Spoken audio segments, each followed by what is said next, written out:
इस दुनिया के अंदर बहुत कमाल कमाल के रोबोट्स बन रहे हैं, लेकिन हम क्यों बना रहे हैं? कुछ ना कुछ तो काम होगा ही इनका, कहीं ना कहीं पे तो यूज किया ही जाएगा इनको।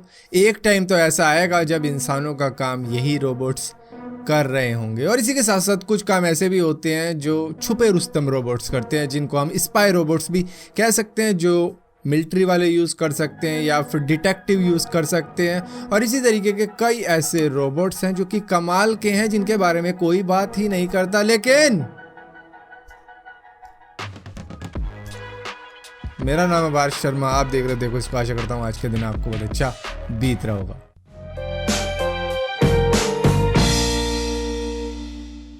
सबसे पहले बात करते हैं एक बहुत ही छोटे रोबोट की, जिसको बोला जाता है कॉकरोच रोबोट। ये बहुत ही ज़्यादा पतला होता है, किसी टेप की स्ट्रिप जितना पतला होता है, और ये वज़न में करीबन 10 ग्राम से भी कम का होता है। और ये अपने से ज़्यादा वज़न लेके चल भी सकता है। मतलब अगर इस पे बॉडी चढ़ाई जाए किसी इंसेक्ट की, तो वो भी चढ़ाई जा सकती है, क्योंकि ये करीबन अपने से 20 गुना ज़्यादा वज़न की बॉडी को लेके चल सकता है। ये बनाया यूनिवर्सिटी ऑफ कैलिफोर्निया के रिसर्चर्स ने। और यहाँ पर इसकी खासियत ये है कि इसके ऊपर अगर कोई अपना पाँव भी रख देता है, मतलब ये कहीं स्पाई करते हुए निकल भी जाता है और वहाँ पर कोई इसके ऊपर चढ़ जाता है, तो ये करीबन 60 किलो तक का वज़न भी सह सकता है और उसके बाद भी फंक्शनल कंडीशन में रह सकता है और अपना काम करके वहां से निकल भी सकता है। इसके बाद में बात करते हैं बॉस्टन डायनामिक्स के स्पॉट रोबोट के बारे में, जिसके पास में 2 वेरिएंट है। एक बड़ा है जो कि किसी शायद घोड़े जितना बड़ा है, और इसी के साथ साथ एक छोटा भी है जो किसी डॉग जितना है, जिसका नाम भी डॉग के हिसाब से ही रखा गया है, स्पॉट मिनी डॉग्स। इसका रन टाइम है करीबन 90 मिनट तक, मतलब कि ये 90 मिनट तक चल सकता है। और 90 मिनट पूरे हो जाते हैं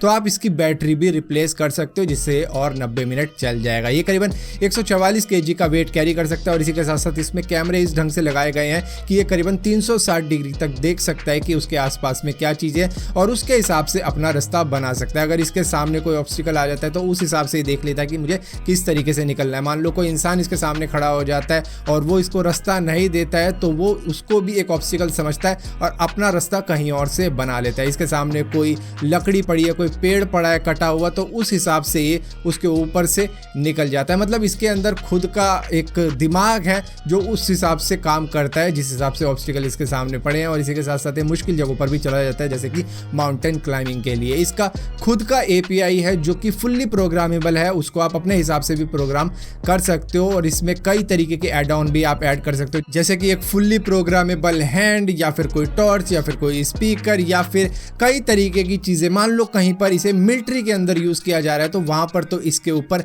गन भी लगाई जा सकती है, और इसी के साथ साथ रॉकेट लॉन्चर तक इस पर लगाया जा सकता है। मतलब जिस हिसाब की आप सोच रखते हो, जिस हिसाब के लिए आप इससे काम लेना चाहते हो, उस हिसाब का ये काम कर सकता है। और इसी के साथ साथ जैसे रेन में भी यूज़ किया जा सकता है, उन जगहों पर भी यूज़ किया जा सकता है जहाँ पर बहुत ज़्यादा डस्ट है, क्योंकि इसकी IP रेटिंग है करीबन IP54। और इसी के साथ साथ इसकी खासियत ये है इसकी स्टेबलाइजेशन, जो कि इसको गिरने और अगर गिर भी जाता है तो उठने और इसी के साथ साथ स्टेबल रहने में बहुत ज़्यादा मदद करती है। अगर मान लो ये कहीं से टक्कर भी खा जाता है तो भी ये कोशिश करता है कि मैं खड़ा रहूँ। मतलब इसके अंदर इतनी बढ़िया स्टेबलाइजेशन सिस्टम मौजूद है। इसके बाद में बात करते हैं टोयोटा के 3rd जनरेशन रोबोट के बारे में, जिसका नाम है THR3, जो कि एक ह्यूमनॉइड रोबोट है। दरअसल इसमें होता क्या है कि इसको कंट्रोल करता है एक ऑपरेटर मास्टर मैन्यूवरिंग सिस्टम द्वारा, जहां पर वो बैठ जाता है और वो अपने हिसाब से अपने जैसे भी हाथ हिला रहा होता है उसी तरीके से हाथ हिला रहा होता है, क्योंकि इसमें